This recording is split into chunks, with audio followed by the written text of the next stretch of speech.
Hey, hi everyone. So my name is Derek Davis from the University of Rhode Island. I'm excited to welcome you to the next in our series of webinars detailing the fourth gravitational wave transient catalog. Today's webinar is going to be focusing on methods for identifying and characterizing the gravitational wave transients that we talked about last week in the previous webinar. So without further ado, I'd like to introduce Tito Del Canton from IJC Lab, who will be hosting today's webinar. Hello, everyone, and thank you, Derek and others, for organizing this. So let's begin. As Derek already introduced, today we are going to talk about how we go from the detector data to producing a catalog of transient signals that we can then study to do astrophysics with gravitational waves, which we will see in future webinars. So on this first slide, you have some links to the paper, and you have also a link to the slides themselves. At the last webinar, you saw the presentation of the actual results, so the content of the fourth release of the gravitational wave transient catalog that covers observations from the first part of the O4 run from LIGO, Virgo, and Kager. Today, we are going to hear again the description of the methods for putting this catalog together. And in the future webinars, we will see some of the things that can be done using this catalog to learn about the universe and the sources that produce these gravitational waves. So let me go through the speakers. So Derek already introduced me. I'm going to talk about the general introduction of the paper and talking about some of the shorter sections, specifically about data quality, waveform consistency tests, and data management. We then have Hector Estellés, who is an expert in modeling the compact binary coalescence signals. So he will be talking about this. We have Shomik Adhikari, who is an expert in identifying the signals in the data, and we'll be talking about the searches. We have Lucy Thomas, who is going to talk about how we estimate the parameters of the sources once we have identified the corresponding signals. And then among the panelists, we have Florian Aubin, who is also an expert in searching for the signals, and Thomas Dent, who is once again expert in searching, and also will be talking if we have questions about search sensitivity. So let me begin by giving you a quick overview of the paper structure. So here you can see the abstract of the paper. So we have the first four sections, which give a general overview of the paper itself and also of the flow of data from the interferometer data to the catalog data products. We then have a section which talks about the models that we created to understand the signals produced by compact binaries. We have a section that deals with the identification of the signals, so basically describing how we search for the signals in the data.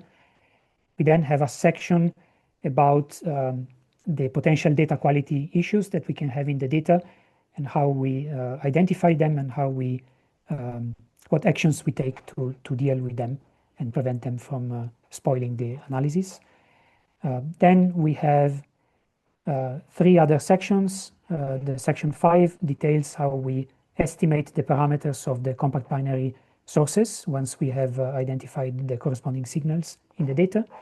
Section 6 explains how we do these waveform consistency tests that we use to make sure that the approximations and the assumptions that we do are satisfied by the signals. And then section 7 explains a little bit how we handle all these data and processes together and how we coordinate all of them. So here is figure 1 of the paper. This is a high-level rendering of how the data flows through the process of analysis. So we begin with this D of T plus item here, which represents the strain data from the detectors after calibration, and also the auxiliary data from the environmental monitors that measure a lot of parameters that have to do not so much with gravitational waves, but with the conditions and environment in the surroundings of the detectors. This data then goes through a variety of boxes. The first box is this orange one, which roughly corresponds to section 3 of the paper, which explains how we identify the signals in the data, which Shomik will explain in detail. This analysis is done in two steps. So we have a first online analysis that identifies the signals very rapidly within a few tenths of seconds, let's say, or less. And then we have a later iteration of this process, which we call offline, which produces sort of the final list of candidates that go into the catalog data product. This process feeds into a database called GraceDB, which we will describe later in section 7, which is handling both the production of the rapid alerts and the generation of the catalog data product that we will release with GWTC. The further boxes, they basically take information from this database, and we have a first step of parameter estimation, and then this feeds back into this system, so into both GraceDB and also into a later process of parameter estimation that is more informed based on the results of the first parameter estimation and also on results of these data quality checks that we will explain in section 4. And these sort of purple technologies, which I will explain in section 7, sort of coordinate all of these data flow. And at the end, we produce GWTC data product, which is what we will find in the data release associated with the papers. Sort of behind all of this process is the fact that we can build waveform models for the compact binary coalescences. And this is a nice segue into Hector's section. So I will give the mic to Hector then. Hi, everybody. Thank you, Tito, for organizing this. Yes, I will briefly discuss the modeling of the signals from compact binary coalescing systems. That these systems include binary black holes, binary neutron stars, and neutron star black hole systems. We can go to the next slide. Yeah. Essentially, what we want to model is the observed gravitational wave signal as a function of the parameters of the source that is emitting that signal. In that way, we can predict the possible signals across all the astrophysical parameter space and compare those predictions with the detector data in order to identify signals in the data and to infer the properties of the source that is emitting the signal. In order to construct these models, we combine information from analytical perturbative results of the Einstein equations, but also accurate and expensive numerical solutions to the Einstein equations. And we combine in a framework that allows us to reproduce the full signal across parameter space.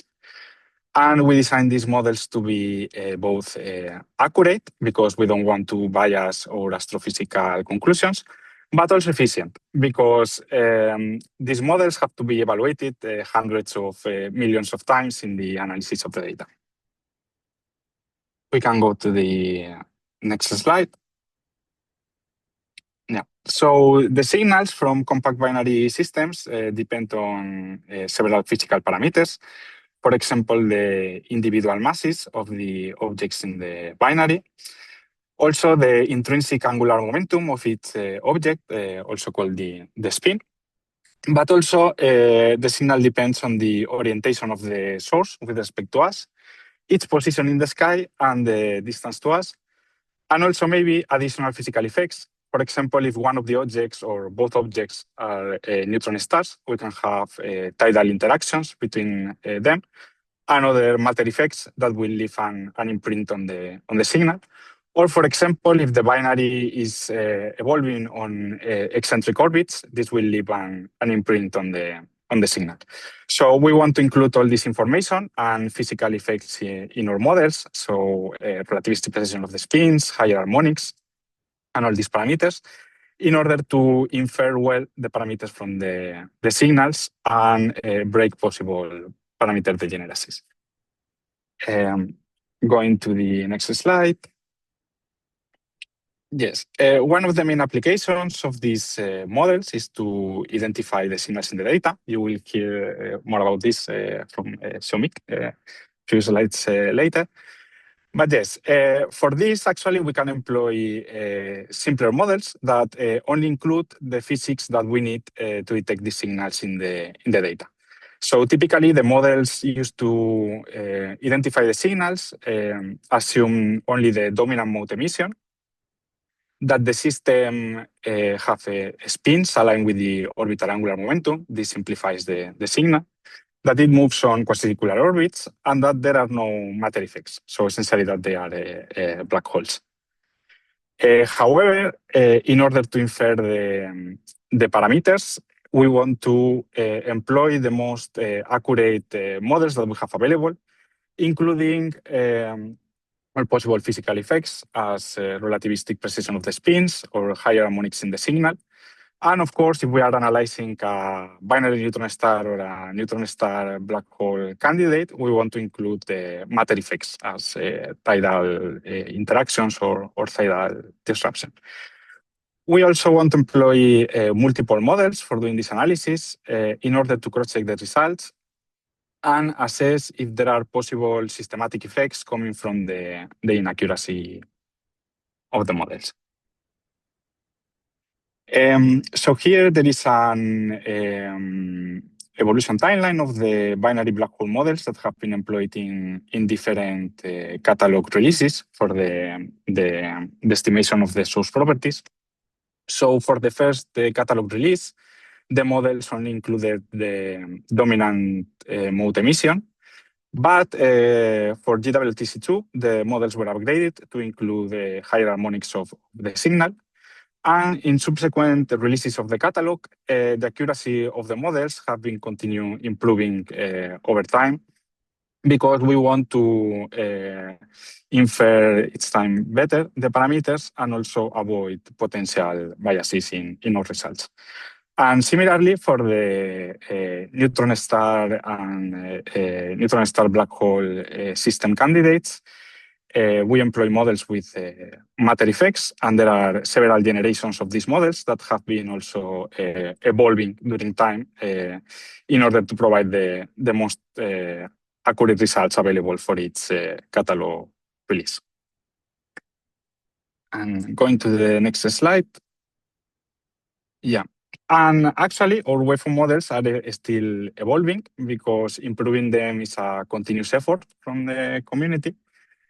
There is an ongoing effort to add missing physical effects in the models. For example, the imprint of orbital eccentricity in the signals. This is an effect that has not yet been included in catalog analysis, but is being incorporated now into waveform models. Or, for example, the effect of gravitational wave memory. There is also an ongoing effort to improve the accuracy of the models, both with newer theoretical developments, but also with more and improved numerical relativity simulations. And especially, we want to improve the accuracy in regions where our models struggle a bit more right now. That is for systems with high spins or with very unequal masses or with high relativistic precision of the spins.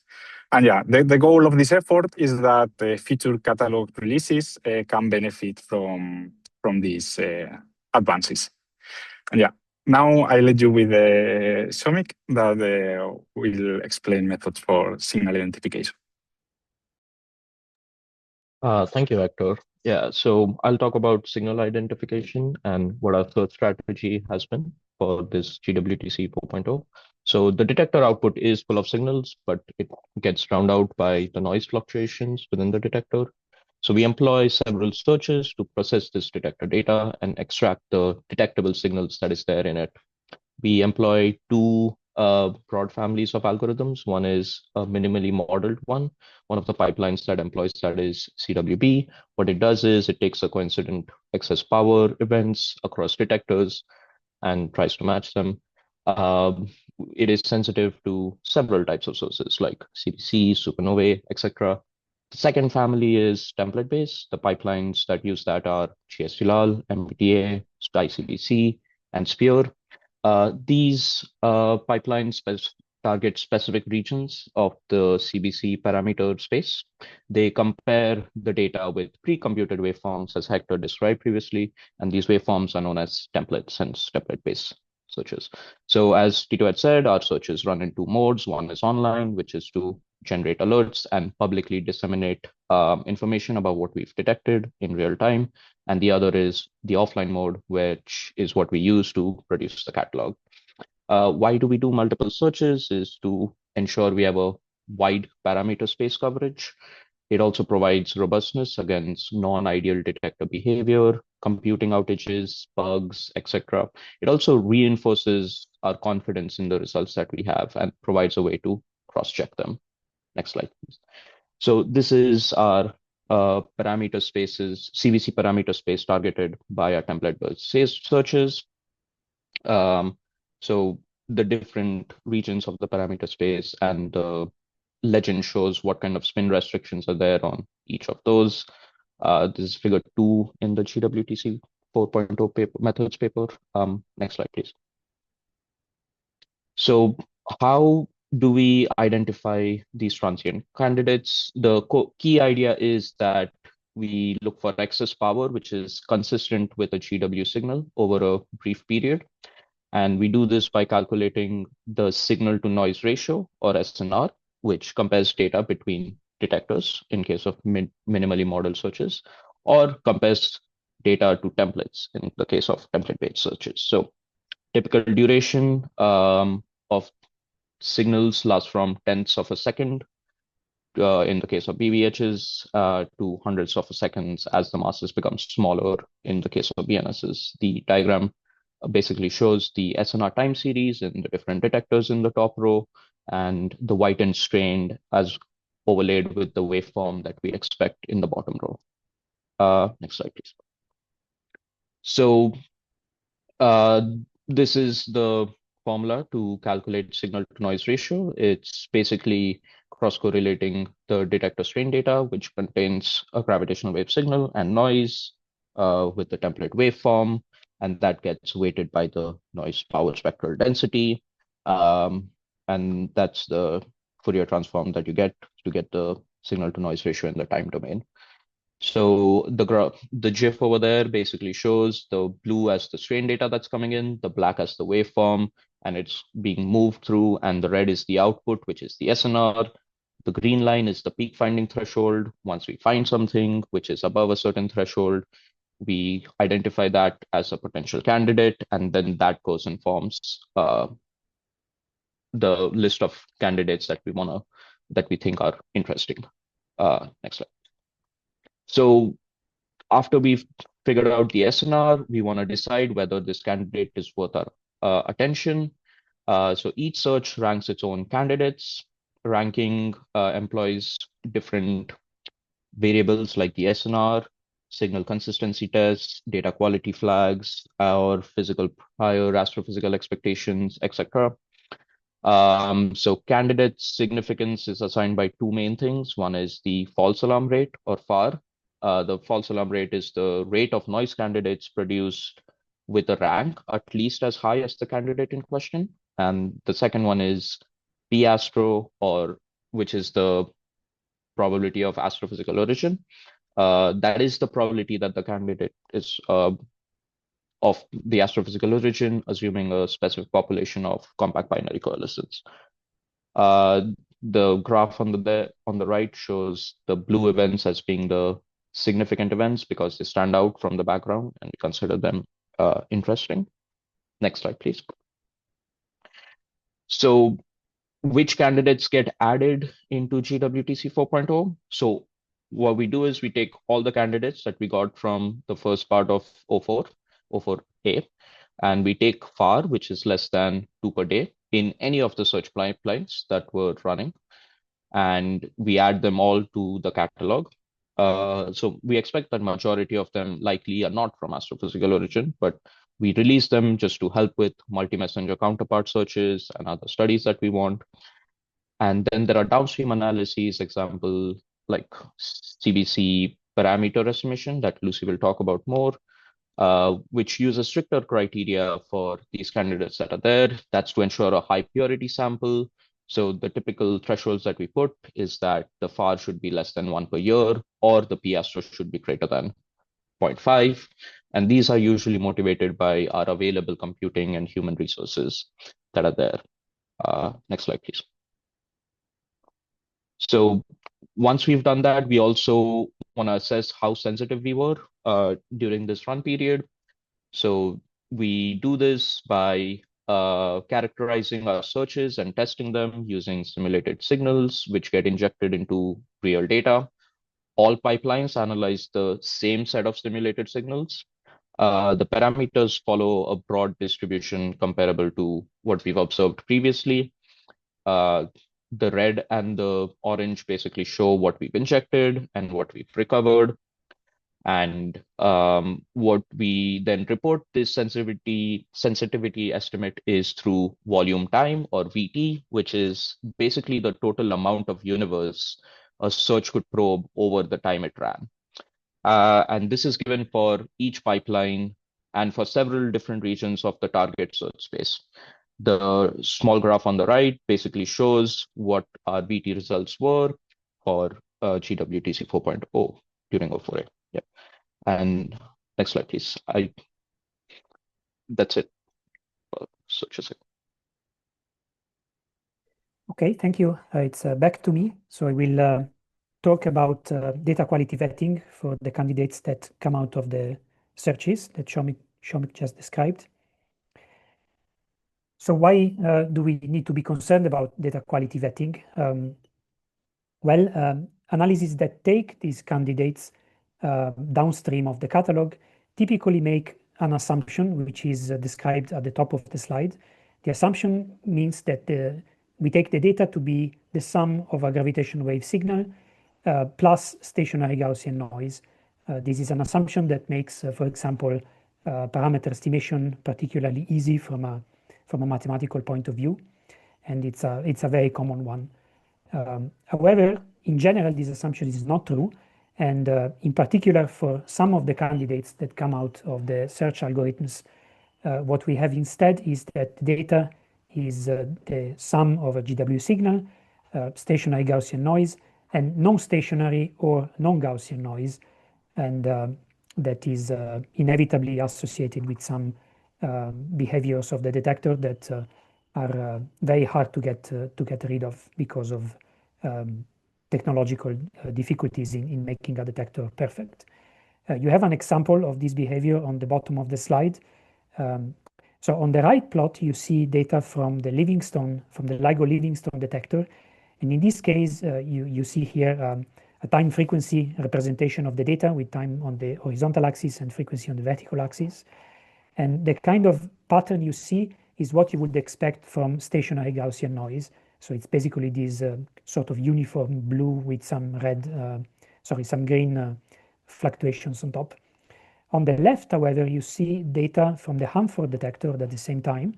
And you can see these sort of blobs of yellow. This is what we usually call a glitch, or in this case, it's a superposition of a number of glitches. And this is what we usually think about when we talk about non-stationary and non-Gaussian noise. So occasionally, some of the candidates in GWTC will be contaminated by this kind of noise.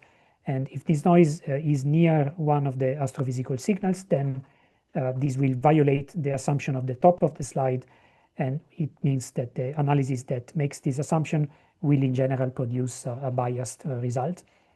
So we don't want that, and so we need to identify when we have this kind of problem and do something about it. So event validation is this process of identifying and examining and handling these potential data quality issues for the various candidates. In 04, we have a novelty with respect to 03.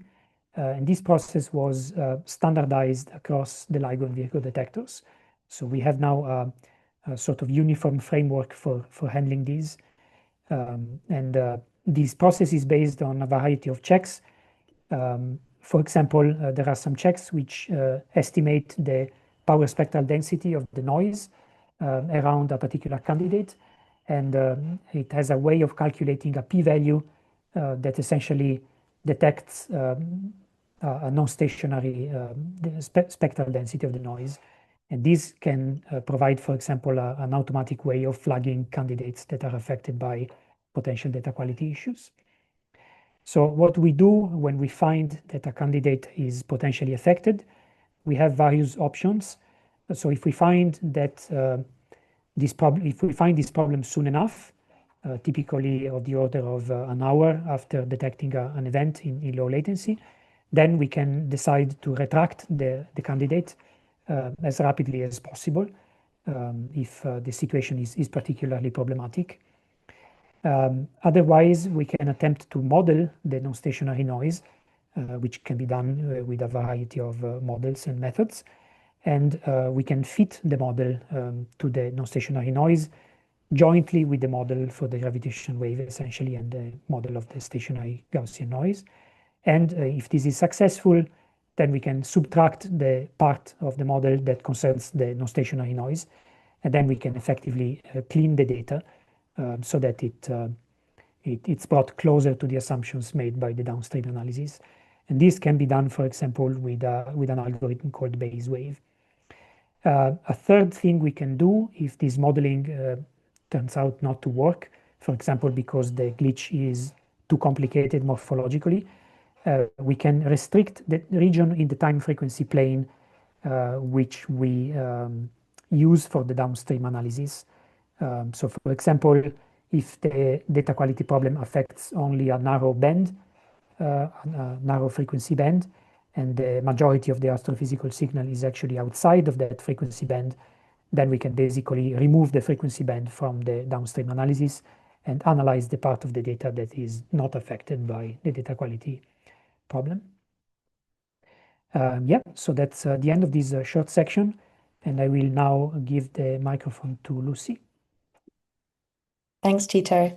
Yes, I'll be talking about parameter estimation for compact binary coalescences. Next slide, please. So now that we've found a gravitational wave signal in the data and vetted its data quality, we would like to infer the source properties of that signal, like the masses of the compact objects and the magnitude and direction of their spins, for example. And we do this by inferring that the probability distribution of the system having different values of those source parameters, given the detector data we have and a signal model. So we assume that the data is a sum of colored stationary Gaussian noise, as Tito just explained in the previous section, and an astrophysical gravitational wave signal, and that we can well approximate that gravitational wave signal by a compact binary coalescence model. We're also assuming inherently that the signal is consistent with general relativity and that there are no extra environmental effects that are affecting the morphology of our gravitational wave signal. Next, please. So the equation that gives us these probability distributions for the source parameters is Bayes' theorem, shown here. Next. And the theta vector that you can see on the left-hand side and in the right-hand side represents the source parameters that we're estimating for the signal. So for a quasi-circular binary black hole, this is a 15-dimensional vector, plus you have one extra tidal parameter for every neutron star that you have in the system, plus you have the calibration parameters for each detector. And then the distribution that we're actually trying to infer is the posterior probability distribution. So the probability of the source parameters having a certain value, given the detector data that we see, D, and the signal model. And then on the right-hand side of the equation, we have the likelihood. And this is comparing how well the signal model at given values of the source parameters fits that detector data that we've seen. The likelihood also depends on a model of the detector noise, and we estimate the noise power spectral density using the Bayes wave algorithm. We also need a prior probability distribution, and this encodes our prior belief about the source and its parameters. And for this, we choose very wide and agnostic priors, which are based on the results of the preliminary parameter estimation that I'll talk about in a minute. And finally, we have the normalizing evidence. Next slide, please. So practically, the process of parameter estimation for gravitational wave transient catalogs goes as follows. So once your signal has been identified and vetted, as we talked about a lot in the previous sections, we then carry out preliminary parameter estimation. So in this initial parameter estimation, the settings like which waveform model we use, the prior bounds, also the sampling settings are based on the output of the search pipelines initially. For example, if the search pipeline triggers are consistent with a binary neutron star merger, we'd wish to use an efficient waveform modeling and sampler settings because of the long signal length. We'd wish to use a waveform model that includes the effects of tidal deformability because we might be able to see that in the signal. And we'd wish to use mass priors that encompass the potential masses of neutron stars. And then to obtain a correct and sensible final parameter estimation configuration, we may have to iterate over these preliminary analyses, modifying the priors or settings at each iteration. And if the signal is identified as having data quality issues, like Tito talked about, then the mitigation of these issues is done alongside and in close contact with this iterative preliminary parameter estimation. In GWTC4, we provide approximate spatial localization for all candidates using the Baystar algorithm. And here's an example of what those localization results look like for a particular event. You can see the distribution on the plane of the sky on the left, and also the luminosity distance distribution. But for full parameter estimation in GWTC4, we impose a stricter threshold, as Shomik mentioned earlier. And for this, we specify a threshold on the false alarm rate of 1 per year and a probability of the event being astrophysical in origin of greater than 0.5. So as I just described, our priors for the final parameter estimation come from those preliminary parameter estimation analyses, and the priors are wide and agnostic. The priors are uniform over the detector frame or redshifted masses of the component compact objects, the magnitude of their spins, the co-moving volume of the source, and the arrival time of the signal in each detector. And the priors are also isotropic in the orientation of the compact object spins and the orientation of the binary. They're also isotropic over their position on the sky. And when we do our final parameter estimation, we at first sample in a reference cosmology, and then later we reweight to a flat lambda CDM cosmology model. And we also evolve our spin tilts and derived spin quantities back in time to negative infinity in post-processing. This ensures that the spins we quote are done at a consistent point in binary evolution for all of the sources that we have, rather than at some arbitrary reference frequency. And we use this negative infinity as a sort of proxy for the formation time of the compact binary.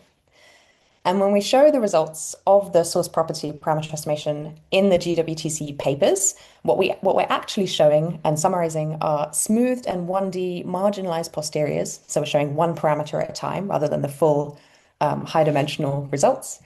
And in general, when we quote uncertainties, what we're showing is the symmetric 90% confidence intervals, or in some cases, which we say clearly, we're showing the 90% highest posterior densities. For example, in parameters where there's railing against a physical boundary, like for the mass ratio, it can rail up against the boundary of equal masses. And the plot, previous slide, thank you. And just to say that the plot shows an example of the posteriors for 7 different events in GWTC4 for the effective precession spin chi-p. This plot comes from the GWTC4 results paper. So you can see here that the colored distributions are showing smooth posterior probability distributions. You can see the dashed lines are marking the 90% confidence intervals, and the white distribution is showing our effective prior. Next slide, please. Thank you.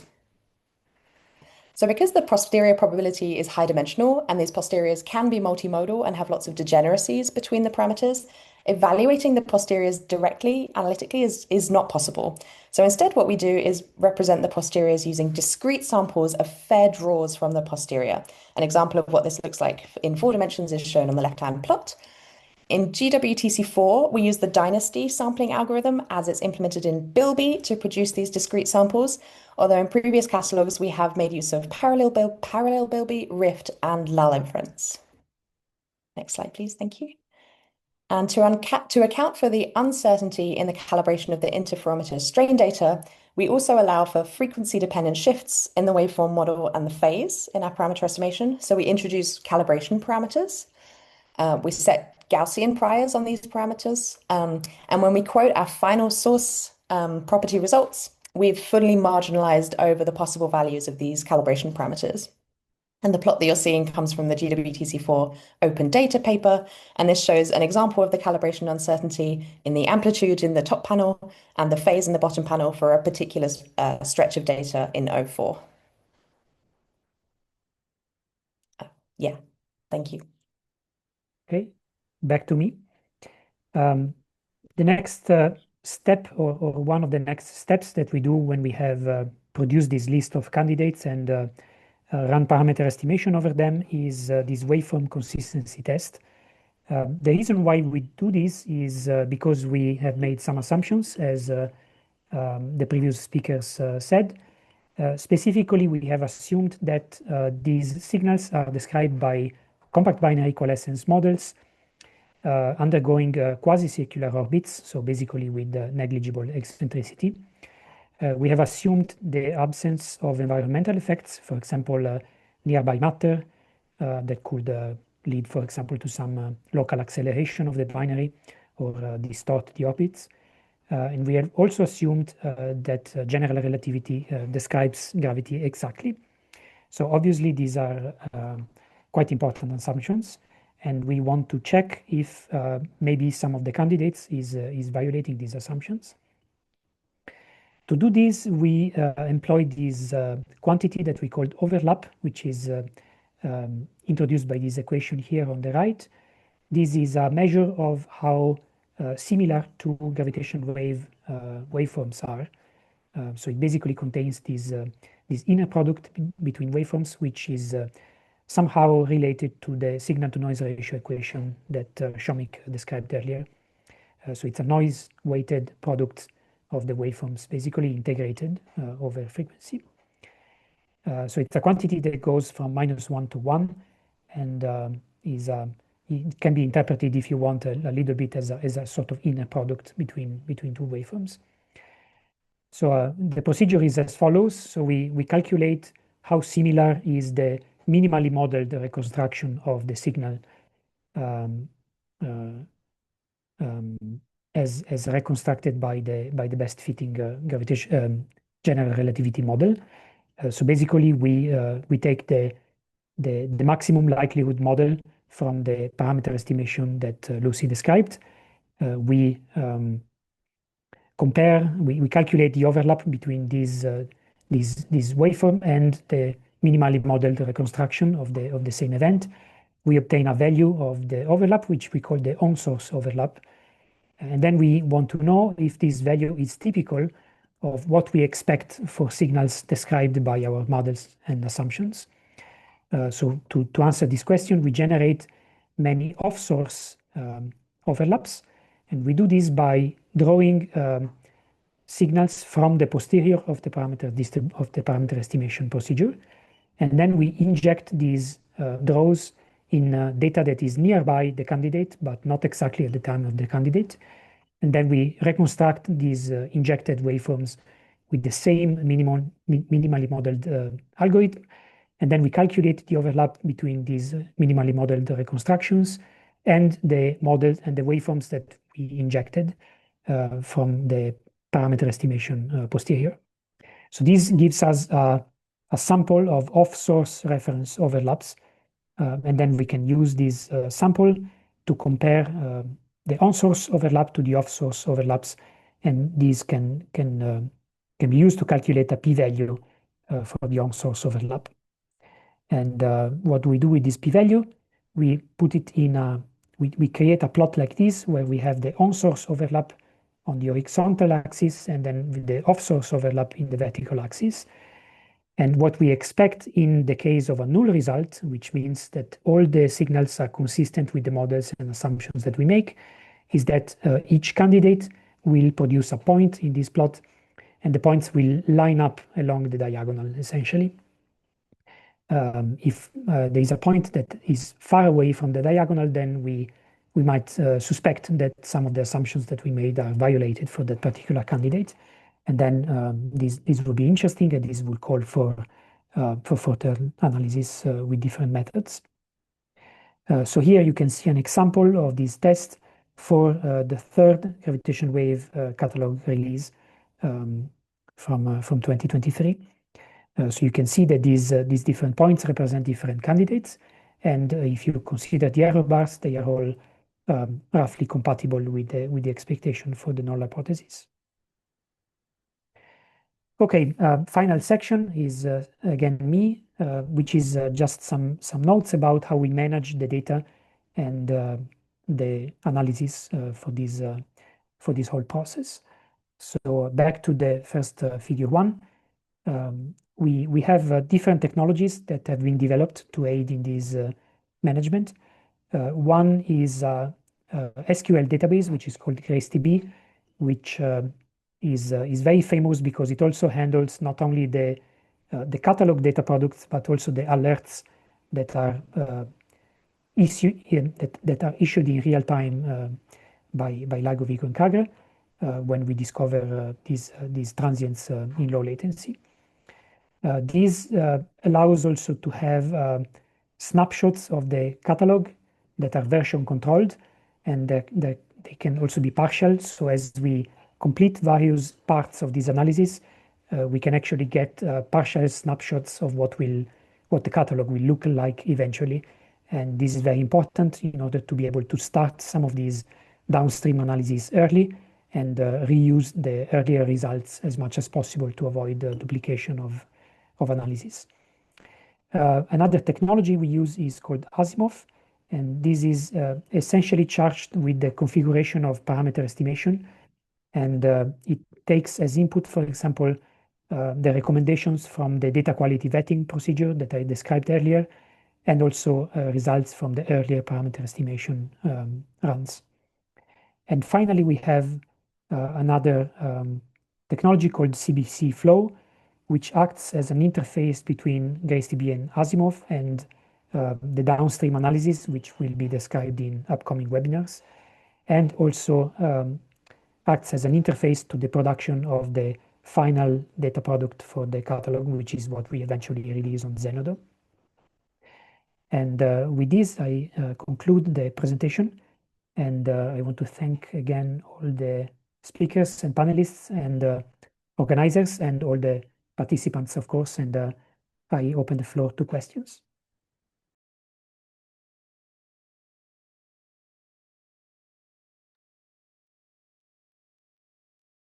And it does look like we have a question in the Q&A. Can you see that question?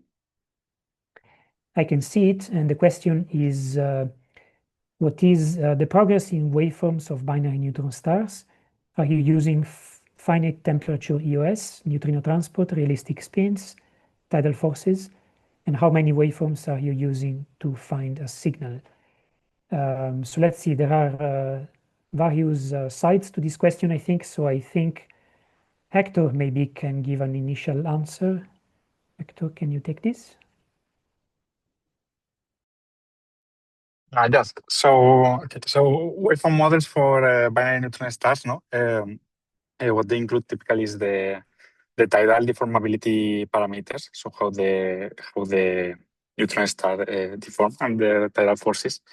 And I mean, the main parameter that we infer from the data is the effective tidal deformability, and then we can employ this to constrain equations of state.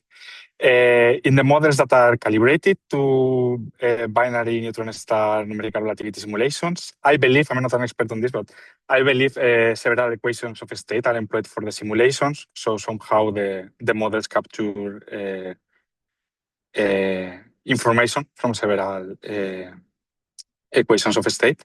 But maybe somebody else in the panel wants to comment more on this, I think, right?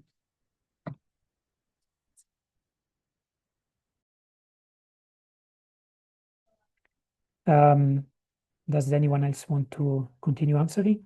I guess maybe Shomik can answer the part asking how many waveforms we are using for searches. So I guess the question is, how many templates do we need to find BNS systems? I forget the exact number for just BNSs, but it'll be in the order of like 1,000, 10,000, because it's a dense parameter space with a lot of parameters to account for, and the matches, the templates need to be closely spaced because they change a lot if you move in the parameter space. Different searches will have different number of templates, obviously, but I think order of magnitude, I think Tom has a hand up. He would probably have a better answer. Tom, go ahead. Well, I mean, I'm not sure if the question is the number or number of actual waveforms or number of waveform like models. So every search has one specific waveform model, but for binary neutron stars, this is actually one of the simplest cases. Just to try and detect binary neutron stars, the searches are using, I think, a simple, well, let's say simple analytic model, which doesn't have any of these like interesting physical effects, basically because these extra effects come in right at the end of the signal and basically not expected to have any effect on the detectability. And also, if we try to include these models, then the amount of computing we have to do to account for the extra effects might be much bigger, and we're already kind of limited by this large number of templates.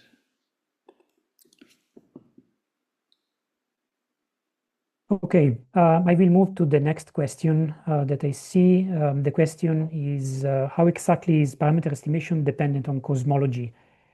Will recent findings by DESI and others regarding hints at evolving dark energy have any effect on your analysis? Let's see. Lucy, do you want to take this? Yeah, I can have a go at answering, and then if anyone else has more to add, that would be great. So the part about how parameter estimation depends on cosmology, what we actually measure from the signal is the redshift. So the masses and some other parameters that we're measuring are redshifted masses. And then to go from the redshift to the luminosity distance of the source, we need a model of the cosmology. So that's earlier when I said that we first sample in a reference cosmology and then we reweight to a flat lambda CDM. That's the portion where the model is being used. And then the second part about DESI and evolving dark energy having an impact on our analysis, I guess, in the sense that if we then reweight to a different model based on results from DESI, then absolutely, yes, it would. But I guess this is to be seen in future. I don't know if anyone else wants to add anything.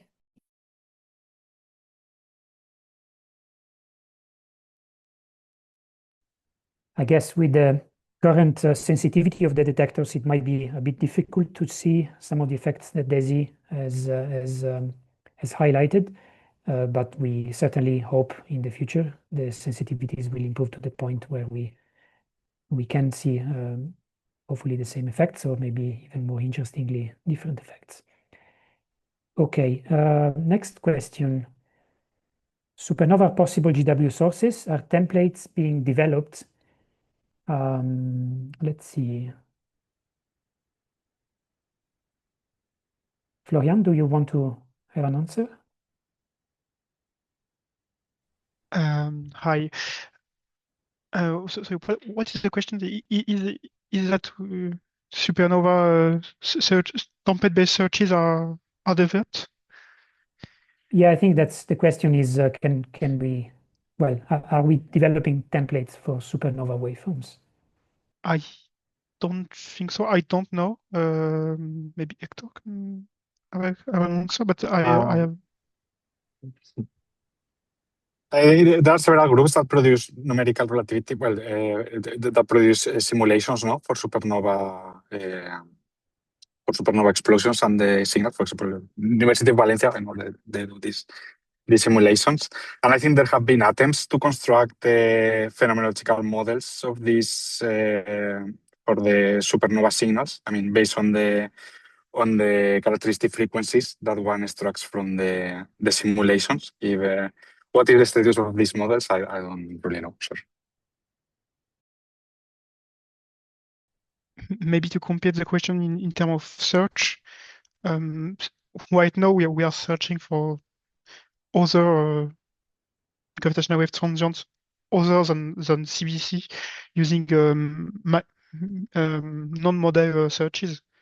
So, but yes, if in the future we have reliable supernova templates, or let's say waveform, we could search for supernova using template-based searches. Okay, I'll move to the next question. Can non-Gaussian noise imitate signals? How much can it impact parameter estimation when it occurs during a real event? Yeah, these are very good questions. So I guess I can take the first one. Yes, definitely, but this depends where you are in the parameter space of CBCs. So typically for binary neutron star templates, it's very hard for non-Gaussian noise to imitate a binary neutron star in spiral, for example, because binary neutron star in spiral lasts tens or hundreds of seconds in the data. And if you wanted to imitate that, you would have to remain in phase with the template for tens of seconds or hundreds of seconds. And it's just extremely unlikely that some detector problem will be able to do that. However, when you move to the high mass region of the search space, typically for intermediate mass black hole mergers, then the signals become very short in the sensitive band of the detector, and it happens all the time that we have instrumental non-Gaussian noise that looks just like one of the waveforms for AMBH signals. So yes, the answer is yes, but it depends on what kind of signal you are thinking about. The shorter the signal, as a rule of thumb, the easier it is to be imitated by non-Gaussian noise. Lucy, would you like to take the second question, which is a $1 million question, I think? Yeah, sure. So as Tito said, the answer to this question can sort of depend on the actual signal. I think as Tito described in a lot of detail in the presentation, there are various ways that if we know there is non-Gaussian noise in the data, that we can sort of try to mitigate against this. And then what actually gets passed to the final parameter estimation process is this process data where we've hopefully tried to mitigate as much of this non-Gaussian noise as we possibly can, so that there's only CBC signal left inside and Gaussian noise. But I think if there is some residual non-Gaussian noise, or if there's non-Gaussian noise in the signal that we don't know about, it can affect parameter estimation. And I think there's a lot of work going on at the moment to understand exactly how much and in what ways and how we can distinguish this. But for example, in our preliminary parameter estimation, sometimes we'll find that we have weird looking results for posteriors, and then the data quality vetting will happen, and there actually was non-Gaussian noise, and then we'll reiterate on our preliminary parameter estimation, and the posteriors will look more sensible, like they would for a CPC. So yeah, I don't know if anyone else wants to add anything. That's my 2 cents. I guess I can wrap up the answer by saying that there is quite a bit of literature on this exact question. What happens to the parameter estimation if, for example, there is a glitch that happens at various points over the evolution of the spiral, and what the effect is as a function of the difference in time between the glitch and the merger. And it's a multi phase question, so there's a large parameter space to explore there. Okay, next question. Thank you so much for this wonderful work and this presentation. Very welcome. Pleasure. What is the audience of these webinars? What type of educational background is needed? Okay, this is the first question, I think. Let's see. Tom, would you like to answer this? Well, this is kind of a tough question because, well, we are explaining papers that are written at a kind of research scientist level, which we hope the papers will be understandable by, let's say, doctoral students. So but we're trying to explain them here, I think, at kind of a physics undergraduate level. So if we're talking about grade school, I think we need to do like another cycle or two of, let's say, well, simplification, or just changing the language so that it's less technical. I guess I should call out to basically we have an education public outreach effort over LIGO Virgo Kagra. They have a lot of material that is probably more, well, much more accessible than our slides if you're looking at kind of pre-university audience. So maybe we can get some links for you to make on start on that. Yeah, I mean, you look at the level of technical language on here, and it's you certainly need to like be in an undergraduate program to make a start with it. The second question is, I'm an educator teaching the next generation of scientists, primary and secondary grade levels. Which particular astronomy and math concepts are needed to learn prior to watch these webinars to understand the language? Yeah, that's a good question. Let's see. Maybe Shomik, do you like to take this? Sure, yeah. So, yeah, it's a lot of concepts, as Tom said. So basics would be general relativity for sure, focus on gravitational waves and signal processing and some data analysis techniques other than that. For primary and secondary grade levels, we do have GWOSC, like Gravitational Wave Open Science Center, which has some tutorials and things uploaded.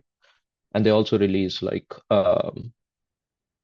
O4A open data release things, like from the stuff that we presented. So that would be a good resource to start with, just to get dip your feet in the water, figure out what is fun, what is enjoyable, and can be achieved at that level.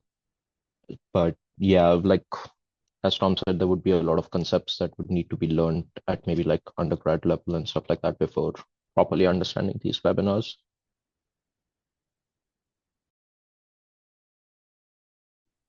Okay, I'll move to the next question. Has there been progress in developing scalar tensor waveforms for modified gravity theories? Hector, would you like to take this?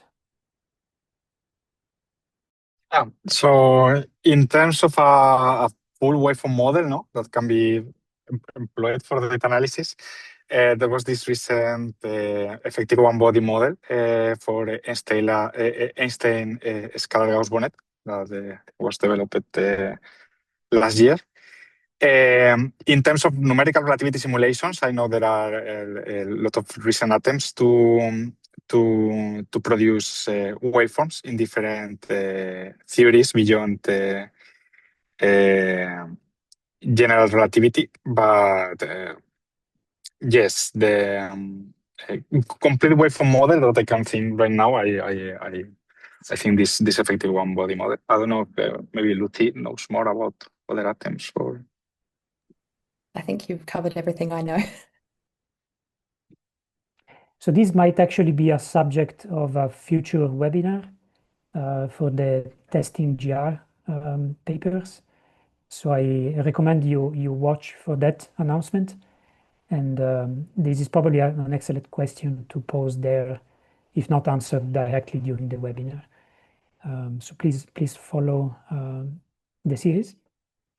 Next question, are there ways to shorten the parameter space for search?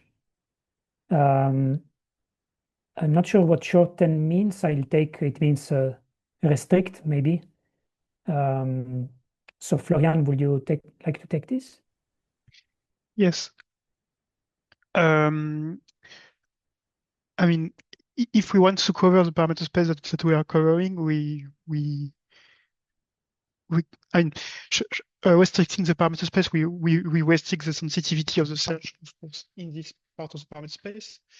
But there, as you may have seen on slide 18, different searches of different parameter space.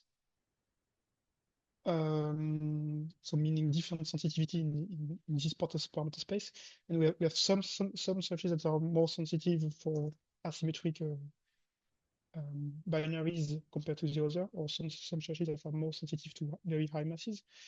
But most of the searches are made to focus on the past, on the region we know we expect sources. And also searches process the templates in a different way, in their own way, to try to optimize the processing. So some searches are dividing the parameter space in different frequency bands. Some searches are representing the template as infinite responses, and so on. So there is multiple way to reduce the effective number of templates we need to cover a given parameter space, and then we choose which parameter space we want to cover as function of the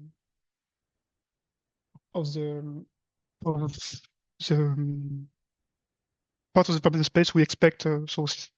But we also cover both parameter space to be sure to keep the possibility to discover new sources that haven't yet observed. Okay, I see Tom is also typing an answer.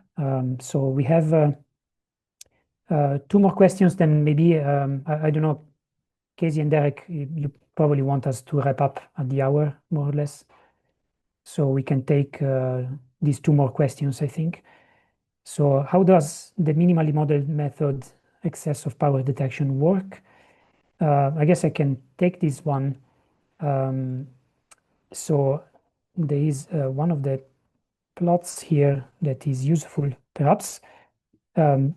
So this works essentially by making a time frequency decomposition of the data, as you see in these plots, and comparing the time frequency decomposition between the different detectors. So if you have a gravitational wave, you will typically see the same pixels in the two plots light up essentially in the same position in the plane. And this is the basic idea. And then when you see that coincidence between pixels in the same position lighting up together, then you have a candidate essentially, and then you can do some statistical analysis of that candidate to rank it essentially in the same way that the model-based searches do, of course with different quantities, but the spirit is the same. Typically in minimally modeled methods, you have a calculation which we call the coherent combination of the detector data, which essentially means that you want the same pixels to light up simultaneously, but you also want them to light up in phase, so to speak. So you want particular relationships between the relative times at the different detectors and relative amplitudes at the different detectors. You want these relationships to be respected and to be consistent with what you would expect for a gravitational wave, which is in general not fulfilled by noise. So that's essentially the idea. Okay, and the last question that I propose we finish is, can you give an idea about the generacy during parameter estimation? Are our statistical techniques still valid, or machine learning approach is better way to resolve these degeneracies, given that it is a high dimensional parameter space? Yes, I think Lucy, I'm giving you this question. Yeah, sure. So there are certainly degeneracies between the different parameters of a CBC signal. which can make sampling hard. We do our best to, when we're actually sampling for the posterior probabilities, to sample in parameters and combinations of parameters that are as non-degenerate with each other as we possibly can. For example, there's a known degeneracy between the mass ratio of a particular CBC signal and its chi effective, which is the amount of spin pointing in the same or exactly opposite direction to the momentum of the orbit. So we don't actually sample in chi effective to partially mitigate against this degeneracy. And as for our statistical techniques still being valid, they are still valid because we're not actually, when we sample and when we use Dynasty to do the sampling, we're not actually imposing anything about the shape of the distribution by using these wide and agnostic priors. So we do our very best to sort of get around these possible parameter degeneracies. And as the signal to noise ratio, as the detectors become more sensitive and the signal to noise ratio goes up, then these degeneracies will sort of continually improve, and our ability to sample nice, beautiful Gaussian posteriors will improve. As for the machine learning part of the question, so at the moment in the gravitational wave transient catalogs, we're not using any machine learning directly to do the parameter estimation. I know there is lots of work happening from members of the LVK, but not necessarily then being used in the gravitational transient catalogs to see if machine learning techniques can either make parameter estimation faster, more efficient, or possibly to reduce parameter degeneracy. And there's lots of recent literature about this, but at the moment we are we're choosing to use Dynasty, the sampler, which is just a nested sampler without any machine learning. I don't know if anyone else wanted to add anything to this answer.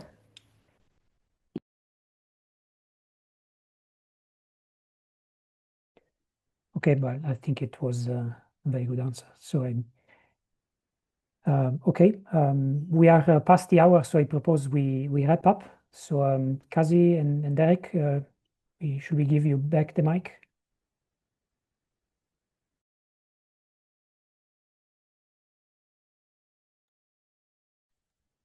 Thank you. Thanks so much, Shido. Yeah, so I think we'll close things off there. Please, everyone, keep an eye, as people have been mentioning, that there's going to be additional webinars in the series. So please keep an eye on your email inboxes for any future updates. Other than that, I hope everyone has a great day, and thanks so much for tuning in. Thank you, everyone. Bye-bye.